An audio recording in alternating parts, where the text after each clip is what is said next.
Hello, good day. My name is Rene Gonzalez. Awo ifa bemi onichango obaña omoondu obeate. I am doing this video in English. I already did it in Spanish.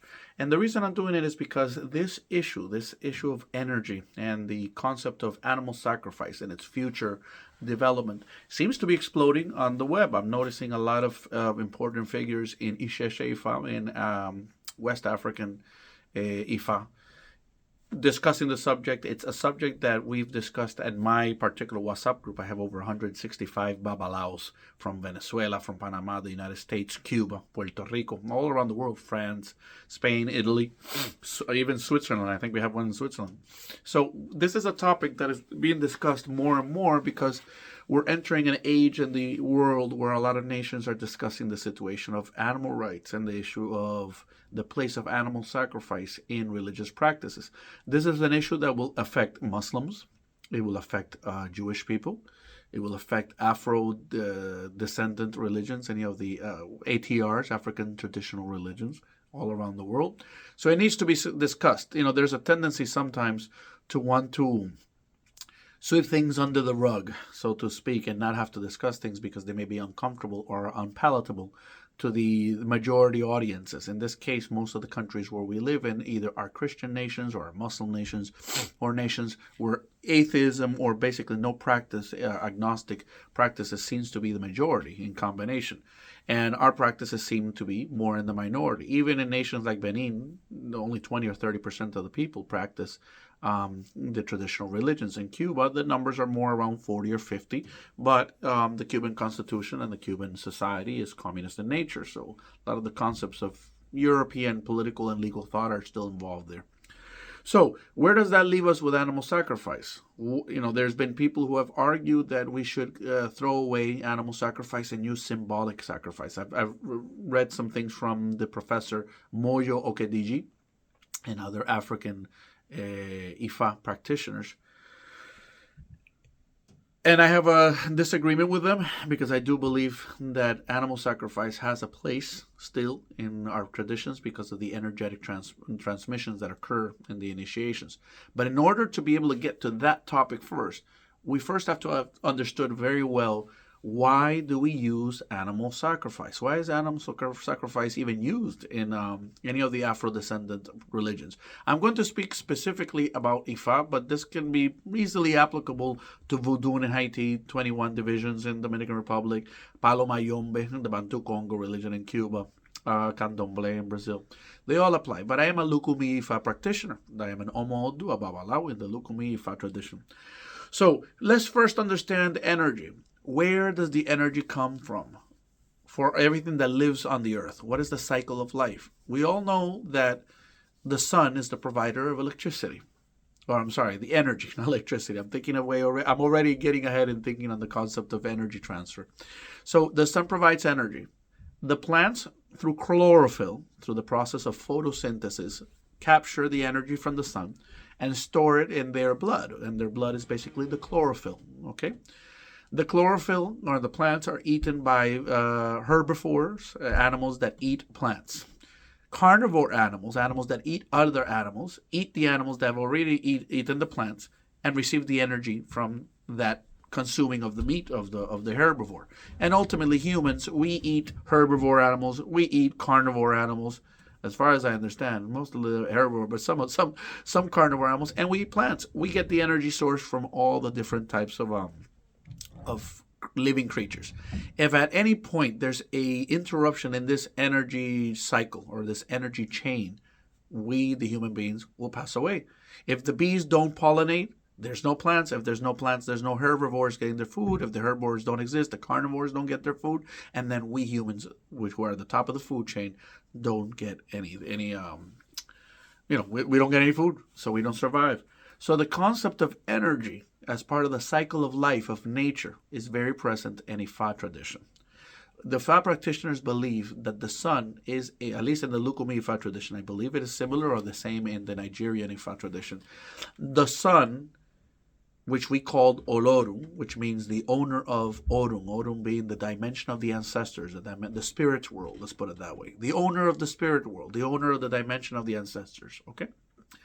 Olorum is a avatar or a perspective or a face, a mask, a version, a version of what we call the Creator, Olodumare.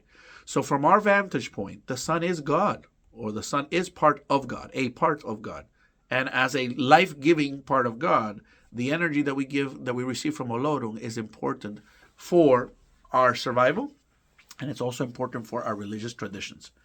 When we do any type of initiations, and from now on, it's very important that you understand, at least my mental concept of what is an initiation in a particular icon of the religion, a particular deity, or initiation as a priest. What I believe to be an initiation is a pact. It's an energetic pact with a deity, or an energetic pact with a divinity.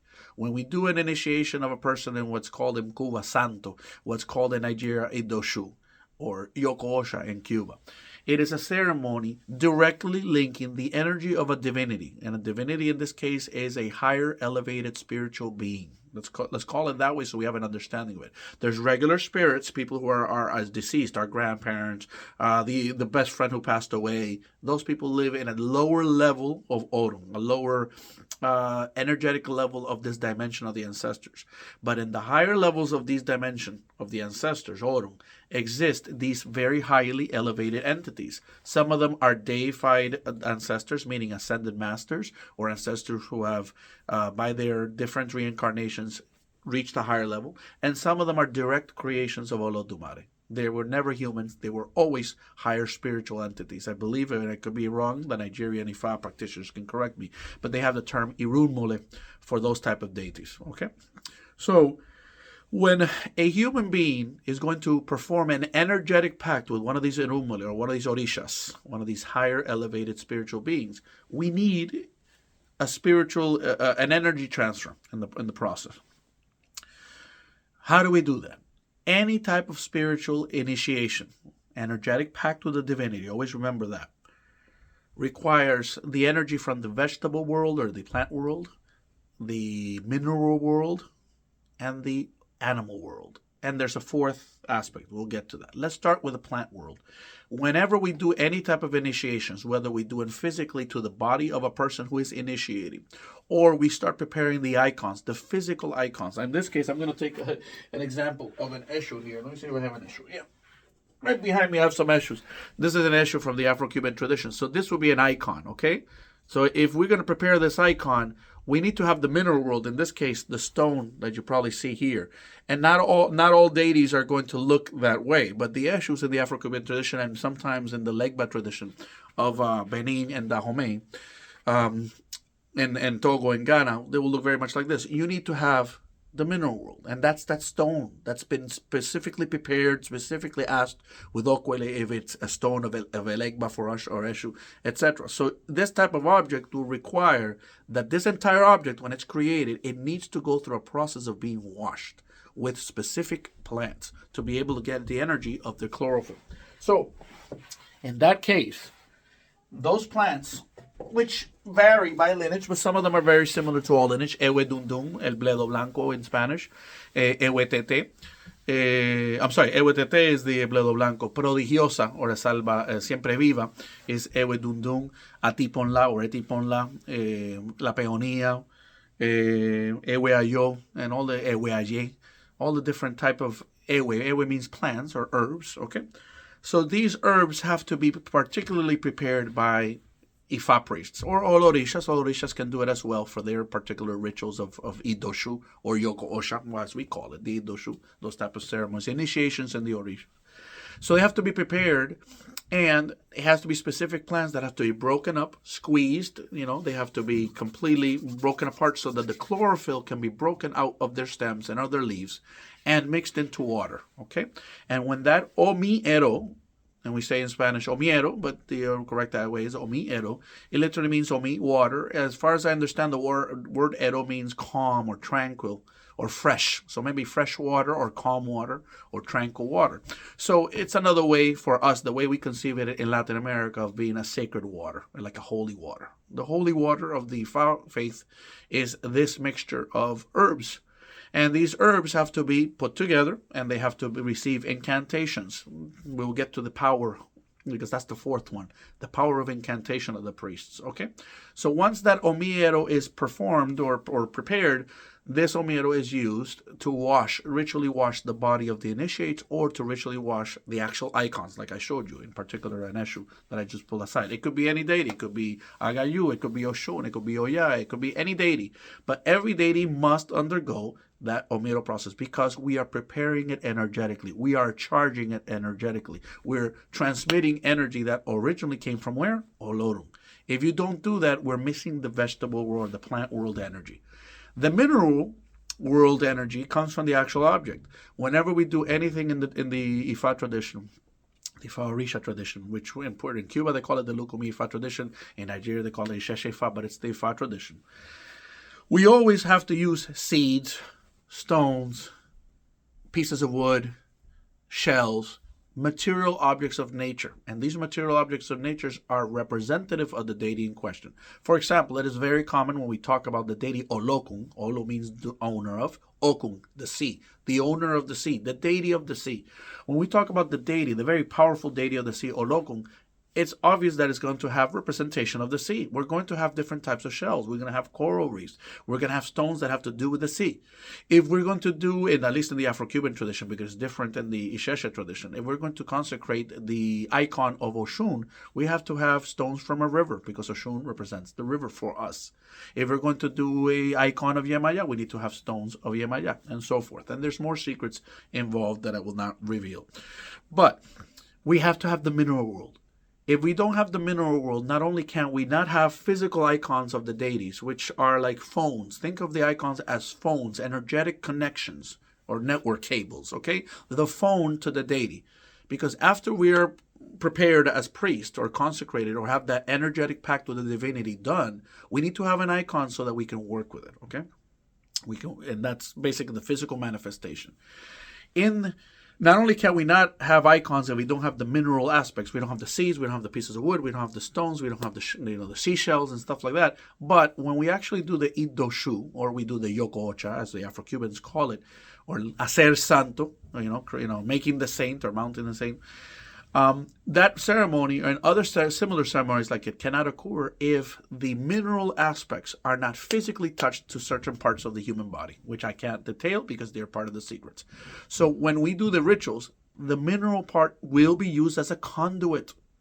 Not only will we have the energetic transference of olorum to the plants, and from the plants to the mineral objects, but the object will be a conduit, a physical conduit to the body, so that we can assist in the process of that energetic pact with the divinity. Okay. Finally, the last piece, or the last two pieces of the puzzle, is we already have the herb or the plant world. We have the mineral world. Now we need the animal world. The animals have their energy coursing through their veins in the bloodstream, and in the bloodstreams is hemoglobin.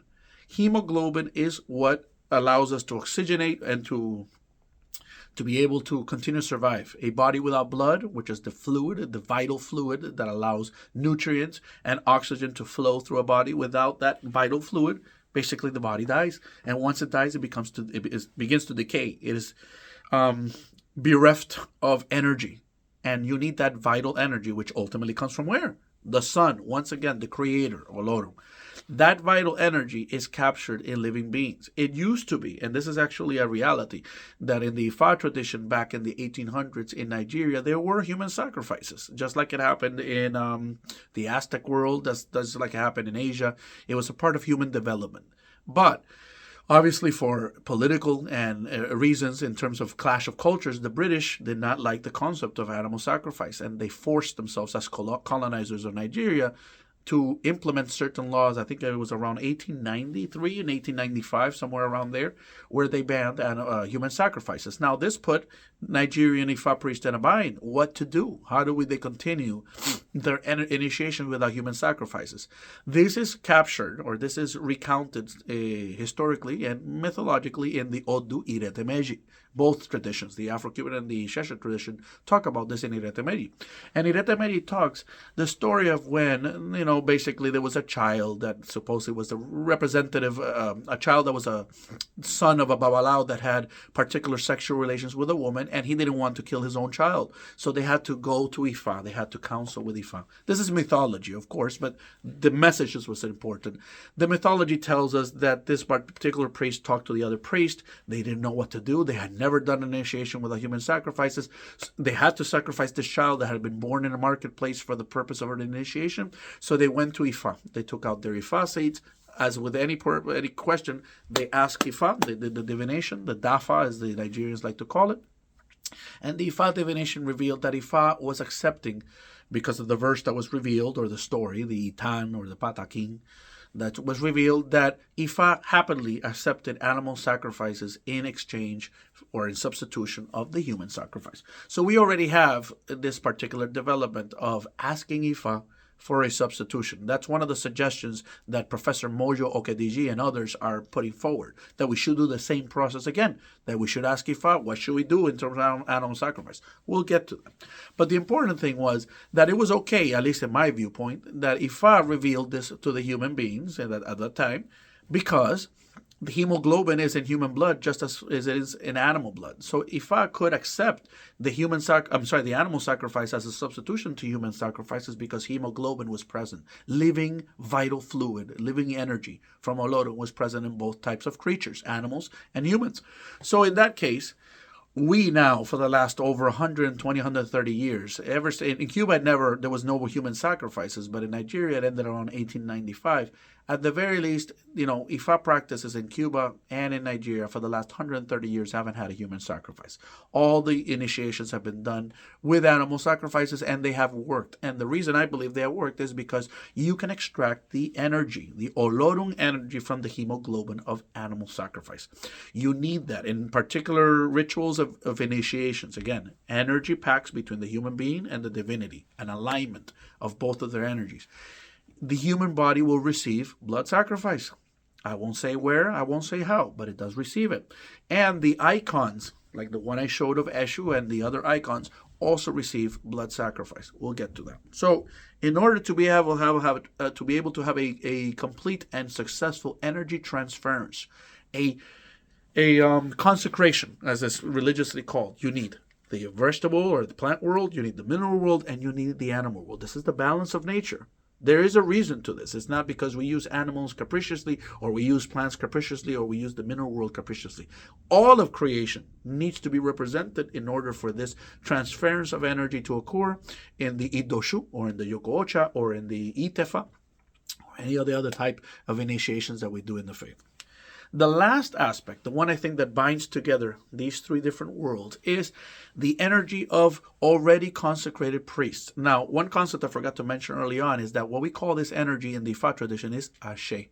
Ashe is divine energy, the divine energy of God, the divine energy that binds. If we were to use Star Wars as an example, Yoda used to say that the Force was everything that bound everything, that it was in everything, etc. And really, Star Wars wasn't creating the concept of the Force. It's the other way around. The creators of Star Wars were looking toward Asian religions and African religions for their source of inspiration. And so this idea of an ever-present energy force, that is the creative force, the force of the creator that binds everything in solids, everything in liquids, everything in plasma, everything in gas. It doesn't matter what state of matter. All of matter is bound by this energy. Everything is energetic and vibrational, in some cases vibrational. That's important, because we believe as well in the Ifa tradition that when priests that have received or have been imbued into their body the Ashe, divine energy, through a ritual of consecration, an energetic pact with the divinity, once that priest has undergone it from another priest, so there's a long cycle, a chain of energy that comes back all the way to the sun. The deities, when they existed or when they ever lived on the earth, they must have done the first consecrations of humans and so forth, and then the humans continue to spread as a chain of energy. You need to have at least 6, depends on the ceremonies, but most of the time anywhere from 6 to 16 different types of priests present in these consecrations. And all of the priests at a certain point in the rituals must transmit their divine energy to you. Those that have undergone these ceremonies know the particular points where the priest will take turns. They will bless the person. They will do prayers upon the person. They will transfer their energy through the ritual. On top of the fact that the persons are raised received energy from the ritual washing of their body, and on top of the fact that they've received blood sacrifice, and on top of that, the icons have received blood sacrifice. So you have the three worlds. You need to have the final one. Incantations, what I like to call directed incantations. Incantations are basically prayers, and the prayers are desired results, a focused result. I desire that such and such person have prosperity. So I declare it.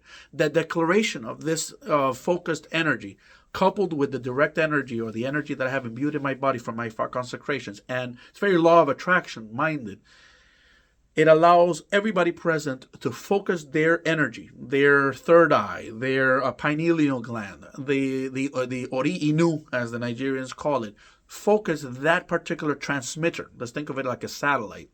Everybody's satellites discussing and thinking and focusing their idea on the concept of imbuing this person that's being born with prosperity or with health or with overcoming enemies. So you need the directed energy of incantation. That's where the priests come in. That's where you need the presence of other priests. This is why in Odu Ikafung, in the Cuban tradition, it talks about a story of Obatala receiving initiation and only one priest or two priests were present, and the initiations were not valid. That the person in that sign is told that whatever initiation they did is not valid because there was not enough presence of witnesses. So it's not necessarily the issue of being witness, even though that's important to know that the rituals were done right. It's the issue of not enough presence of ashe. You cannot have a self-initiation because you don't have a chain, you don't have a transmission. It's like me trying to turn on this phone without connecting it to the electric slot. So we need to be able to turn on the person, energetically speaking. We need to bind olorum energy through a cycle, through the blood, through the herbs, through the minerals, and ultimately through the power of another priest that has already been energetically pacted with their own divinity, has the energy coursing through their veins and their bioenergetic field. Okay, that's important. That concept is going to become important. And that person that already has their bioenergetic field energized and pacted, aligned with the energy of a deity, can use their bioenergetic field and take the energy of the divinity and transfer it via the incantation. The incantation is the vibrational energy. If you record with an audio recorder, anytime anybody speaks, you see the spikes moving. That's because there's vibrational energy in the air. And that vibrational energy is focused upon the person that's in nation. It is focused upon the icons, because when the icons are prepared in the omiero, we do songs, we do incantations. We do incantations during the preparation of the omiero. We do incantations during the sacrifice of animals. We do incantations even from moving the minerals from one side to the other. If we're taking the mineral from this place in nature, we do an incantation. We do an energetic activation at the place of nature where we take the stones or the seeds or things. So all of these processes always include incantation, even if it is to move a particular object from the floor over here. If I wanted to say, for example, lift what I did, I could say, Eshu di de. I'm going to lift you, Eshu. It could be an incantation. We do an iyuba, which is a reverence prayer. The reverence prayer is basically a combination of different incantations to energize the location where we're working, to grab the energy of the ancestors, to grab the energy of our particular initiators. When we do any type of rituals, I have to, by obligation, mention Eduardo Gonzalez, my initiator, my Ifa. I have to, by obligation, mention my Ojubona Ifa Antonio Hernandez. By obligation, I have to mention a whole list of ancestor spirits of different Babalawos, like Bernardo Roja, Arturo Peña, Trupon Baraife. Even ancestor spirits of people who are not so famous, Nidio Baez, who's my grandfather in Ifa, Irosonsa. We need to be able to grab the energy of all these particular spiritualities so that our work functions. And this is actually also spoken about in Nigerian Ifa. There is a verse, I don't know it completely, in Otrupo Meji, Adifafun Oyepolu. The story of Oyepolu was that he was a very young priest that didn't know his rituals, but he had undergone through the Itefa, the consecration or the energetic pact of his body with the energy of Orunmila or the energy of Ifa. He had enough to be able to make the rituals work, but he was told by Ifa to just have faith, to ask for the ancestors, to call them down to their name, and that the ancestors would make sure that whatever he did, even if he only did it with 5% of the ritual done and with one incantation, they would make sure that the ritual would work. So that's why it's so necessary for the Afro-Cuban tradition that at least in the Afro-Cuban tradition, that we ask all the ancestor spirits to be present, because we're asking them to lend their energy to assist us when we have something to be done, okay? So that's the last portion. The last portion is vibrational incantation energy from a consecrated priest, from a priest or a person that's already gone through the energetic pact, the energetic binding of their bioenergetic field with the energetic field or vibrational energy of the divinity in question. So if we're Babalao in this case would be Orunmila. If we're doing a Chango initiation in the Dito, it would be Chango. In the Nigerian tradition, it would be Chango priests. In the Afro-Cuban tradition, any type of priest can consecrate any other. We believe that the energy of all the Orishas can transfer into the process of consecration or idoshu for any deity. But in the Nigerian tradition, which is completely respectable, they do it. If you're a Shango priest, you have the Shango energy to consecrate Shango energy. If you're a priest of Yemaya, you have the energy of Yemaya to transfer to a Yemaya initiation. And only a Yemaya initiation, because that's the energy that you have within your body. That's completely respectable, and it follows the principle of energy. So, when we do sacrifices, here's the hard part. And one of the things that we should consider, one of the things that I was told by a priest, I want to make a shout out to the excellent Olorisha, even though I get into arguments with him and he irks me sometimes, but I love you to death. You're a very smart man and I highly respect you. Jeff Gonzalez down in Miami, who's an excellent Olorisha. Always bust, I don't want to say the bad word, bust my testicles, let's put it this way. But he does it in a way to make me think, and I respect that. Jeff wanted to make sure that we talked about this issue in Cuba and also in Nigeria of overuse of animals. All of the elder priests that I've ever spoken to, Roberto Naveira, Humberto Archer, other priests in Cuba and other places, have said that when they had begun Enifa, animal sacrifice was not so wanton. In fact, one of the things that Roberto has spoken many times, and any of the priests that have been in my group have heard his audio, has heard his mouth saying, is that when he was a priest, it was unlikely that you would ever see animal sacrifice. It was rare that you would get to a rooster or to a young rooster, what's called a pollo, to do a sacrifice. That almost all problems were resolved were ebo aquayeru, which is a ritual of ebo riru. I'm using in the because we're talking to an audience of English speakers, so you can understand me. Ebo riru, basically ebo upon the ifa tray, a ritual offering of directed incantations upon the ifa tray with oduifa. That's the way I put it. So this type of ritual was done in Cuba, just like it's done in Nigeria before and in current times. And it was done with the offering of feathers, of DNA of the animal. I believe there's something similar called Itabua Eshu in the Nigerian traditions, where they don't do an animal sacrifice. They do a symbolic or DNA symbolism sacrifice of the animal. And what Roberto told me is that you could resolve most of people's matters with adimu, with basic offerings of the energy of fruits. Sarayeye, which are literally cleansing of the bioenergetic field of the body. That's why they'll pass a fruit, a pumpkin, a coconut, an egg, anything that can have some kind of a mass inside that can take the negativity on a bioenergetic field of a human being. When you clean a person, sarayeye wa kun lo sarayeye kun lo sarayeye, when they do the cleaning of the person, that process can be done with a fruit. It didn't necessarily have to be with an animal. And many times, I've done it here. I've taken spirits away with coconut, with an egg, with a cepa de plátano, a plantain bud. Those that have seen plantain buds know what I'm talking about. You don't always have to use animals. And it used to be that it was very rare, and when an animal was necessary, it was almost always a baby chick, what's called in Cuba an ebo cacheto, an offering of a baby chick through the ritual of focused prayers with oduifa upon the ifa tray, the ebo de tablero or eboriru. It was rare that a situation required so much energy that you required the living fluid, the olorung energy of a bigger animal, such as a young rooster, a hen, a duck, pigeons, etc. And to the worst case scenario, a four-legged animal like a goat or a pig or a ram or a sheep or something like that. What's called a she-ram or whatever. But in any case, so that was rare.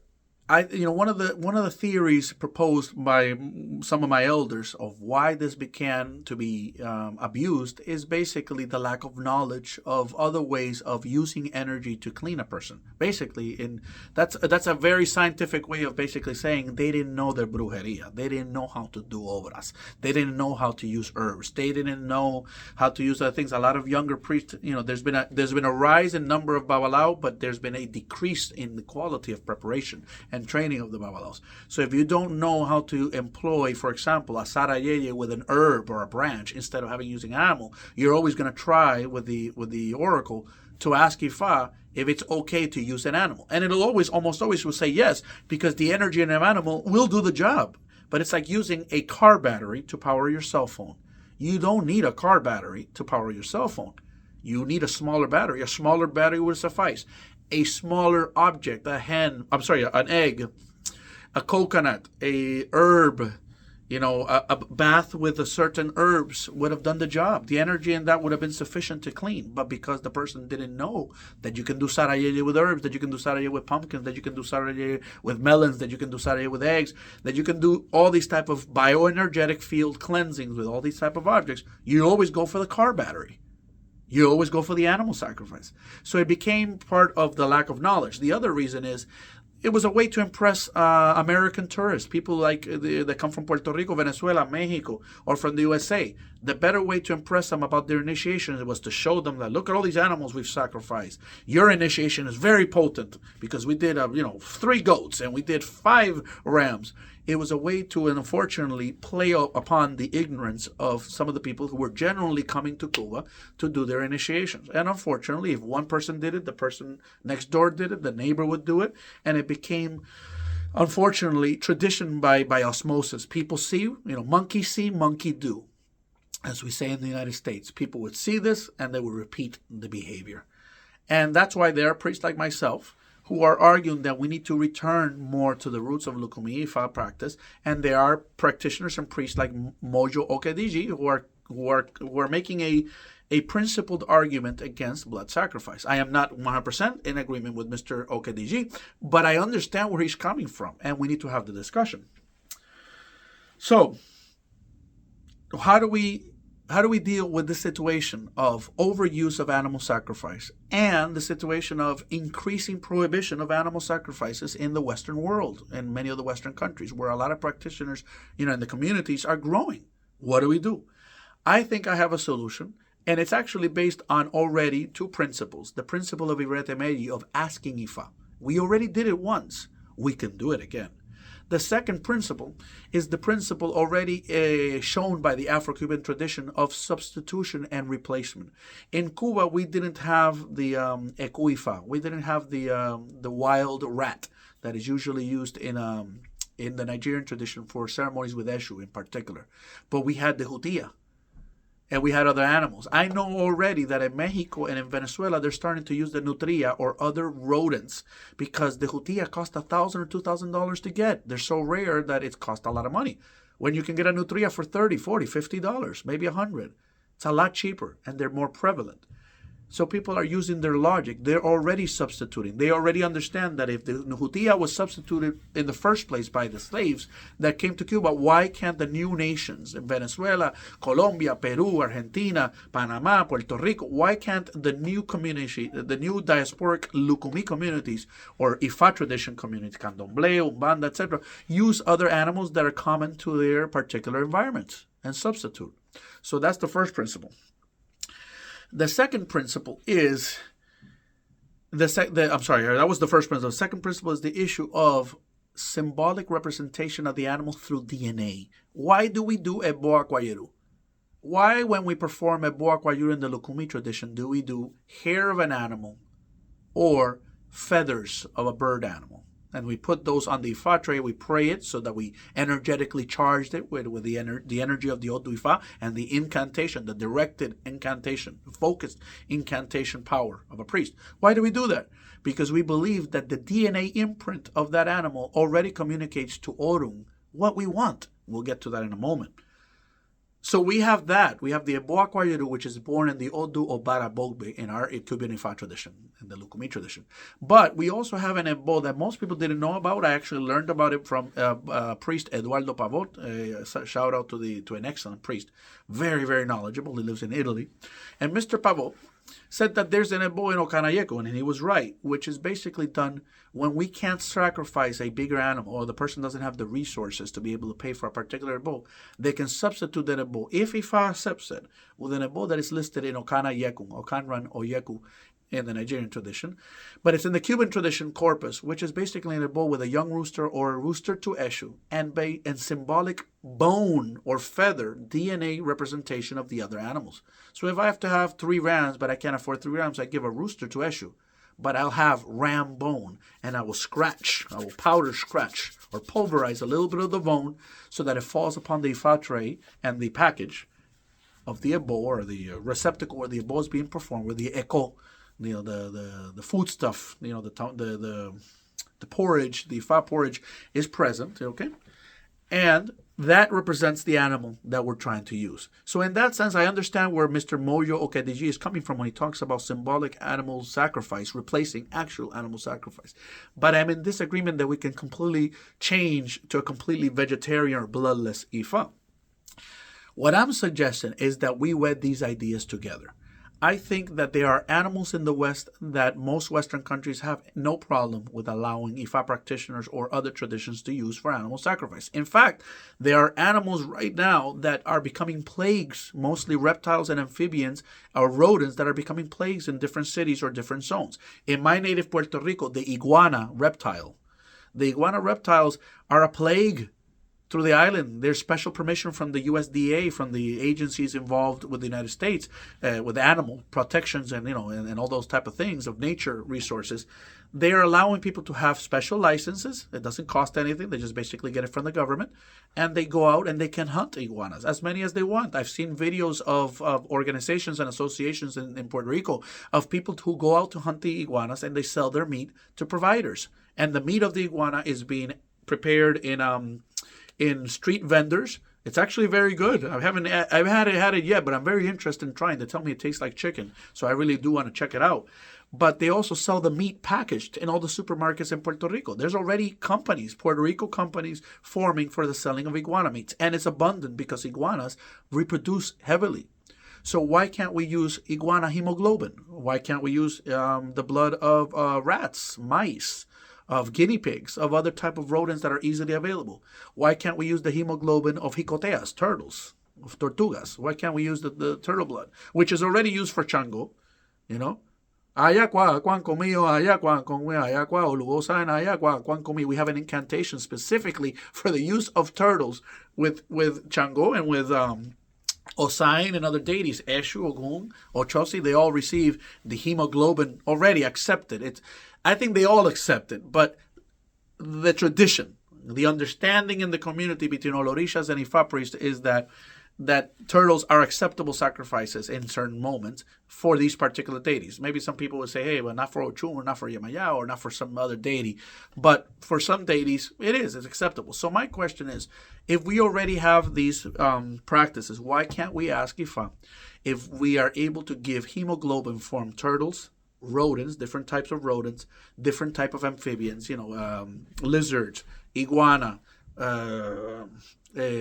frogs, any type of animals that are highly reproducible and most people don't care that they're used for sacrifice. For the purpose of the hemoglobin, fish as well. Fish is already used. We already know that in Nigerian Ifa they use catfish. They put it on the head and they do a ritual where they move the catfish all around in different positions and they do sacrifice of the catfish upon the head of the person. It's already available on YouTube, so that's why I'm describing it. You can find videos of Ifa priests performing what's called a oribibo in the Nigerian tradition, or ebori or ibori in the Lukumi tradition. Basically offering to the ori, offering to the head. And this feeding, bibo means feeding. So the ori bibo, the feeding of the head or the offering of the head, we already have seen that it can be done either with catfish, In Cuba, they do it with the bagre.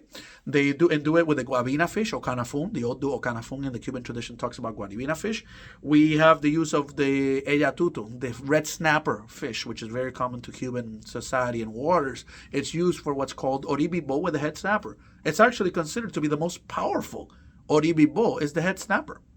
We already use that fish sacrifice, that hemoglobin in the fish sacrifice that we do in the oribibo of the head. Right? We already have these type of things. They are already used in the Lukumi tradition.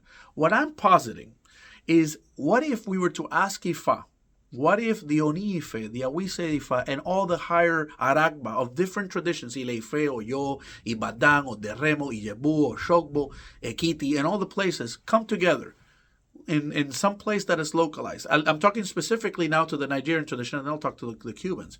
What if you guys come together and ask Ifa if he accepts this particular combination, that we use fish, that we use turtles, that we use different type of rodents, that we use different type of amphibians, that we use different type of reptiles, to provide the hemoglobin, the living energy, the olorum living energy in these animals, for the purpose of the initiations, the packs of energetic packs with the divinities, and the creation of the icons, the stones, the eshu, cement heads, or the mud heads, etc.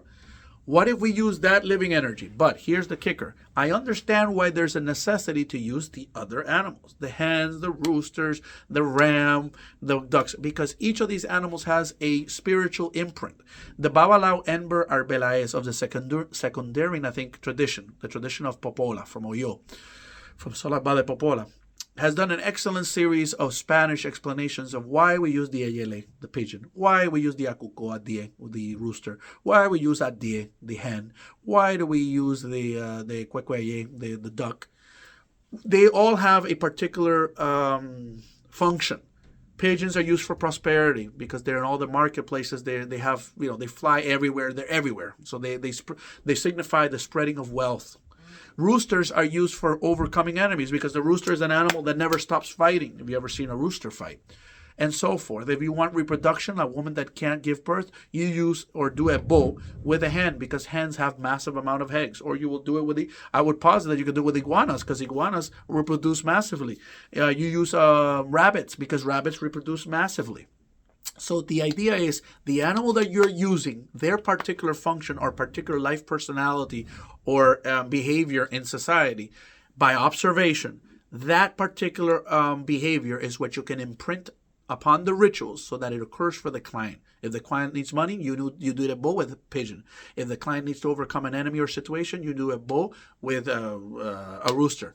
If the client needs to be able to reproduce, the woman is sterile and wants to be able to have children, you do a bow with hen or with iguana or with rabbit, and so forth. So here's what I'm positing. What if we use the hemoglobin, living energy of the amphibians, of all these other animals that most Western societies are okay with sacrificing? Almost nobody's going to take you to court or police because you sacrificed a frog or because you sacrificed an iguana. In many cases, you're going to have permission from the government to do it. So we get the living energy from animals that are permitted by these governments and these societies to do. And then we take bone. We collect. Once an animal passes away, you can take the body of that dead animal, burn it down to a powder, and you take that powder and you sprinkle it upon the icons, or you sprinkle it upon the abo.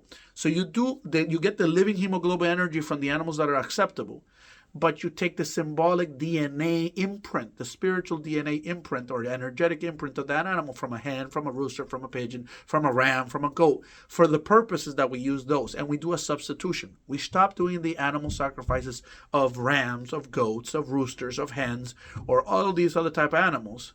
So we reduce animal sacrifice to its bare minimum, but we also take into account the necessity of living energy, fluid, the vital fluid of the body, the hemoglobin energy that is necessary for these icons. This is a radical proposition, but it is an intelligent, logical proposition.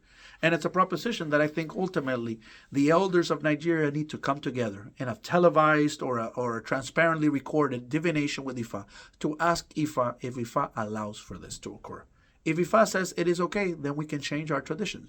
And the same is my recommendation to the Cuban elders in the Asociación Yoruba, la Sociedad Cultural Yoruba de Cuba, and the La Casona, la Sociedad del Cristo en Palmira, and all the other associations that exist, la Casa del Caribe in Santiago.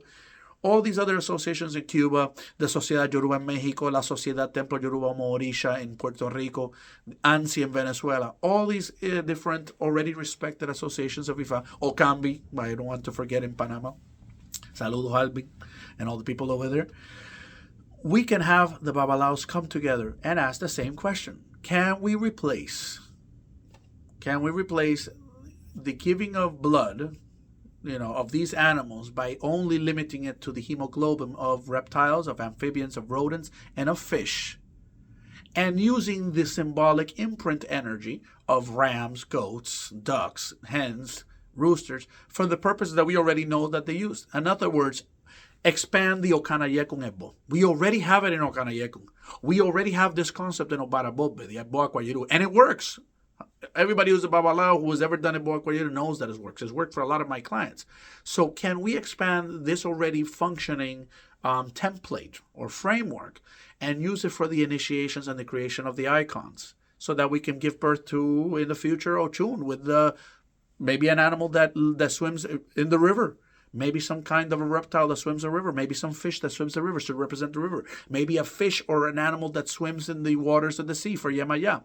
Maybe some kind of an animal that is easily available in near palm trees for Chango. Maybe there's some kind of a rodent that Chango likes. Maybe it could be a turtle because Chango already likes turtles. So why don't we give him turtle to birth them? It's a four-legged animal. We could get the hemoglobin from the turtle and do sprinkle powder, get some of the powder from the body of a dead ram to represent the ram. Why do we do these animals in the consecration of Chango? Why do we use 2 roosters? Why do we use a ram? Because we're trying to imbue the person with the energy of those animals so that the person has the tenacity and the fortitude of a ram, so that the person has overcoming of their enemies because of the roosters that are given it. All the animals that are given to a particular deity in its initiation, it's because we want to imbue the icon with those properties, but also, more importantly, we want that icon to imbue the person receiving the icon with that ability, the overcoming of enemies, the tenacity, the prosperity, the stability in their life, the salud, the health. You want to give them all the positive things so that they come out from that initiation positively charged. Their bioenergetic field is positively charged to success. And then by law of attraction, their positively charged bioenergetic field is attracting the good things to their life. This is why we do brujeria or spiritual work. It's really spiritual work. It's not brujeria. That's a bad terminology done negatively. But it's basically energetic manipulation. Every time we do an adimu, energetic manipulation. Every time we do a sarayeye, cleaning of a bioenergetic field. Anytime we do a paraldo, we're removing any type of negative impurity or negative spiritual energies from the bioenergetic field of a person. That's what a paraldo is. When we do an ebo de tablero, we're doing direct, focused, energetic incantation with the power of the Odu Ifa. When we do animal sacrifice, we're using the hemoglobin energy with incantation, usually sometimes coupled with a sarayeye, a cleansing of the bioenergetic field. So all the things together, incantation, bioenergetic field cleansing, the sarayeye, and the hemoglobin energy empowers the icon to cleanse the person's bioenergetic field and to empower the icon to give the energetic push for change to occur. Because nothing happens in the world without energy. You cannot have a transmutation of energy, a transmutation of an object without energy. You can't turn a solid into a gas or a solid into a liquid without energy. Everything is energy. This is basic science. This is even consistent with Western conceptions of atomic energy and matter. What I'm trying to do here is to try to explain what seems to be esoteric, magical alchemy. In fact, I have a friend of mine, another shout out to Osmay Torre Odibara in Miami. We were talking about my video yesterday, and he said, we're alchemists. We're alchemists of energy, I think is what he said. And that's true. All Olorishas, all voodoo practitioners in Benin and Dahomey and in Haiti and Dominican Republic, the Bantu Congo with their prendas, which create icons, the prendas, the fumbe, the ganga, all those things are basically objects that focused energy. We're all alchemists of energy at the end of the day. So what we're trying to do is find out how can we use energy, how can we manipulate energy in a positive fashion, and then continue the creation of our icons and our traditions and our rituals by reducing the animal sacrifice to its bare minimum. I think I've come up with a solution that could be put forward to IFA. Let's use the hemoglobin energy of the smaller animals that it's acceptable to the Western world, but use the symbolic, spiritual, energetic imprint of the animals we do want to use in powder form or in bone form, using una lija, to be able to scrape away some of the bone into the objects. And then that way, everybody's happy. We're able to reduce animal sacrifice, so that makes happy some of the Western practitioners, but it also allows for the concept of hemoglobin energetic transfer to continue, which is what a lot of practitioners who are more orthodox believe. I hope that presentation about energy manipulation in our religion makes sense. And I'll leave you guys with that. Bye-bye.